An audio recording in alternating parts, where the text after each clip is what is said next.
Assalamualaikum warahmatullahi wabarakatuh. Perkenalkan, saya Salsabila Rahmadini dari Prodi Sarjana Terapan Keperawatan tingkat 3 Poltekkes Kemenkes Bengkulu.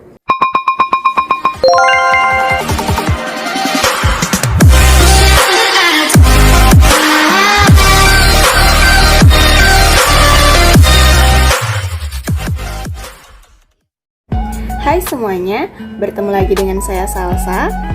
Pada kesempatan kali ini saya akan membahas atau memberikan materi mengenai manfaat dari cairan elektrolit, kemudian mengapa sih pada lansia yang demam harus diberikan cairan elektrolit, dan yang terakhir cara pembuatan dari cairan elektrolit itu sendiri.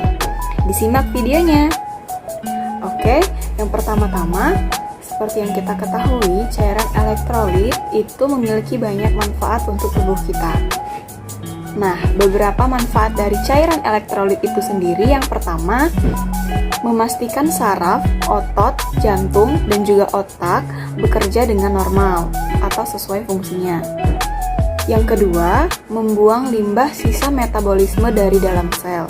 Yang ketiga, membawa nutrisi ke dalam sel. Yang keempat, menjaga keseimbangan asam basa atau pH di dalam tubuh kita di tingkat atau di kadar normal. Dan yang terakhir atau yang kelima, mengendalikan atau menyeimbangkan kadar air di dalam tubuh kita. Nah, itulah tadi beberapa manfaat atau kegunaan dari cairan elektrolit yang diperlukan oleh tubuh. Lalu, untuk poin yang kedua, mengapa sih pada lansia yang demam cairan elektrolit itu harus atau penting? Nah, oke. Seperti yang kita ketahui, pada lansia itu yang berusia 60 tahun ke atas sudah mengalami penurunan fungsi sistem seluruh tubuh atau yang kita kenal itu dengan degeneratif. Nah, salah satu dari penurunan fungsi tubuh itu di usia tua, fungsi ginjal itu sudah menurun. Artinya, lebih banyak air yang hilang melalui buang air kecil. Pada lansia juga ada beberapa hal yang mendasarinya untuk sering buang air kecil, itu juga bisa karena konsumsi obat-obatan. Lalu saya akan membahas mengapa sih pada lansia itu saat demam harus diberikan cairan elektrolit. Nah, seperti yang kita ketahui, demam merupakan gejala yang timbul ketika ada sesuatu atau hal-hal yang tidak biasanya terjadi di dalam tubuh kita. Pada demam yang bersifat sementara, bisa menjadi tanda atau respon tubuh karena adanya infeksi virus atau bakteri atau suatu peradangan yang terjadi di dalam tubuh. Peningkatan suhu tubuh atau demam merupakan cara tubuh untuk melawan bakteri atau virus yang berkembang agar tidak cepat berkembang atau berkembangnya yang lebih lambat. Nah, yang harus dipahami bahwa demam bukan merupakan suatu penyakit karena akan hilang sendiri setelah 1-3 hari. Lalu, hal yang harus diketahui dari demam sendiri adalah dehidrasi. Ya, pada saat demam, tubuh mengeluarkan lebih banyak keringat, dan hal ini dapat memicu terjadinya dehidrasi pada tubuh kita. Meski demam dalam keadaan normal tidak membahayakan, namun ketika tubuh mengalami dehidrasi, akibatnya justru dapat membahayakan bila tidak diatasi dengan tepat. Karena saat demam, kita tidak sadar bahwa tubuh mengeluarkan lebih banyak cairan dibandingkan pada keadaan kita sebelum demam atau tidak demam. Cairan tubuh yang keluar ini ternyata bukan hanya air saja, teman-teman, tetapi juga yang mengandung ion yang sangat diperlukan oleh tubuh seperti natrium, kalium, magnesium, klorida, kalsium bikarbonat, dan fosfat. Oleh karena itu, mengapa ketika demam, lansia ataupun kita dianjurkan untuk mengonsumsi minuman isotonik? Karena alasannya sangat jelas, demam dapat menyebabkan dehidrasi dan minuman isotonik dapat menggantikan cairan yang hilang tadi. Selain itu, minuman isotonik juga dapat mengembalikan daya tahan tubuh akibat kekurangan cairan. Nah, sekarang minuman isotonik yang memiliki komposisi mirip dengan cairan tubuh sehingga dapat diserap lebih cepat dan dengan cepat menggantikan cairan atau ion yang hilang dari dalam tubuh tadi dapat kita jumpai di toko-toko yang menjual minuman-minuman seperti Pocari Sweat, Hydro Coco, ataupun air kelapa. Oke, kemudian yang terakhir pada materi ini atau pada poin ini, saya akan memperagakan pembuatan cairan elektrolit di rumah. Oke, di sini saya sudah menyiapkan gelas dan sendok. Taruh di sini.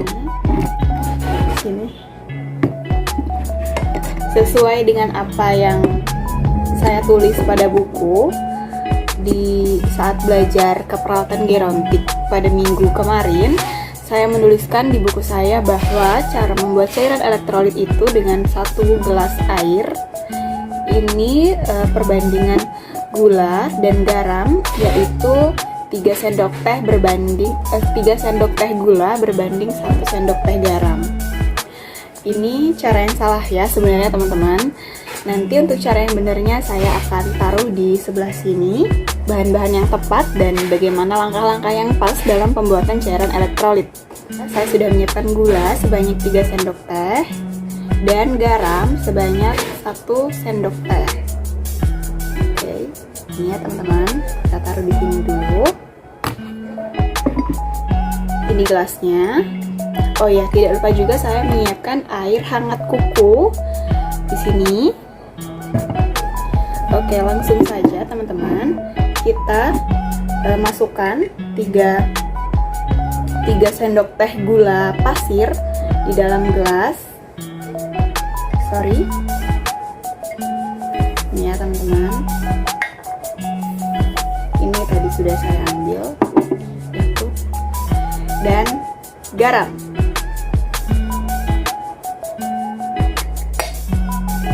1 sendok teh. Kemudian langsung kita campur dengan air hangat.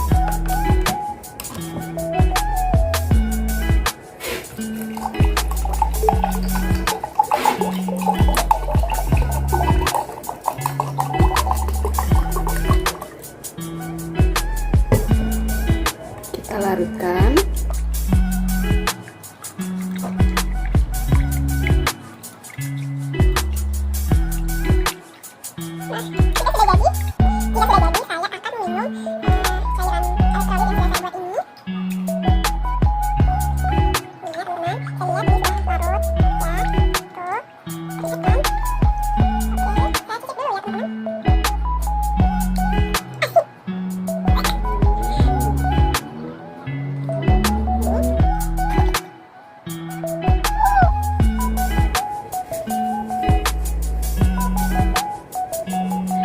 Diminum sampai habis ya teman-teman. Nah, bagi teman-teman yang merasa kalau terlalu ribet dengan cara membuat elektrolit sendiri, teman-teman bisa mencari cairan elektrolit yang sudah ada di market-market di sekitar teman-teman. Seperti yang sudah saya sebutkan di awal video tadi, ada Pocari, Hydro Coco, ataupun air kelapa langsung. Itulah tadi materi yang dapat saya sampaikan. Lebih dan kurangnya saya mohon maaf. Saya harap sekali video dari saya ini dapat memberikan manfaat bagi para penonton. Nah, untuk cara yang salah, saya himbau sekali lagi untuk tidak mengikuti cara yang salah ya, karena cara yang benar sudah saya taruh di sebelah sini tadi. Nah, untuk teman-teman, terima kasih karena sudah menonton video saya. See you on my next video. Wassalamualaikum warahmatullahi wabarakatuh.